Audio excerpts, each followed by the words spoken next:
Good evening. I would like to begin by introducing myself. My name is Hydrogen, and I come from a low-income neighborhood where life is not very comfortable. I've stolen many things and been involved in many altercations, most of which have ended in gunfire. In addition to this, I have had sexual intercourse with a great number of the opposite sex.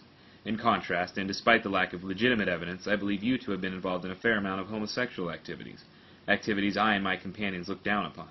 I am so much stronger than you, and my powers of rhetoric so much greater than yours, that you could employ an army of some sort to aid in your fight with me, but I, of course, would prevail, because I am stronger than you. I'm sure I needn't remind you of my place of birth, wherein, as I explained before, the living conditions are much worse than in your aforementioned city of residence. I would like to stop here for a moment and remind you that I am in fact orating with little or no prior preparation, an act commonly referred to as freestyling. Once again, and I think this bears repeating, I would like to restate my claim that I am in fact much stronger and have endured a larger number of hardships than you. Hardships which have left me with an aggressive behavior and an imposing demeanor which I believe frightens you. I know of a woman with whom you have had sexual intercourse. I too have had sexual intercourse with said woman, and she complained to me of your less than exemplary performance in bed.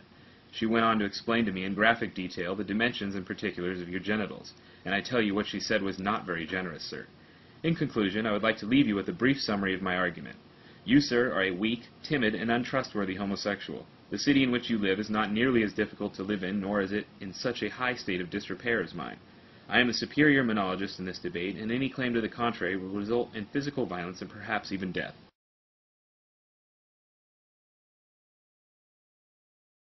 And a good day to you too, sir. I would like to rebut your previous claims in an improvisational and rhythmic manner. I was given the name Boost by my peers.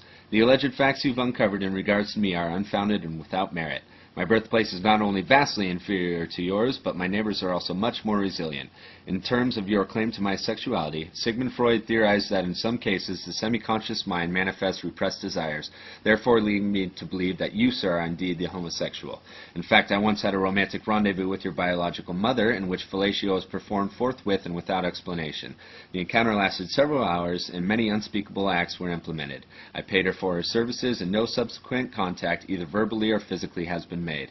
I brandished a 9mm pistol which I stole from a man involved in a gang-related turf war. I fired the pistol several times and in some cases critically wounded those with whom I was in contest with. I would like to inform the audience that I engage in the sale and consumption of illegal narcotics on a regular basis.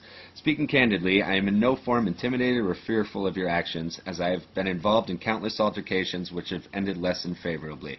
In summation, your argument denotes a lack of intellectual honesty on your part. It is my contention that this matter would best be solved with fisticuffs. I believe I will be victorious in this regard.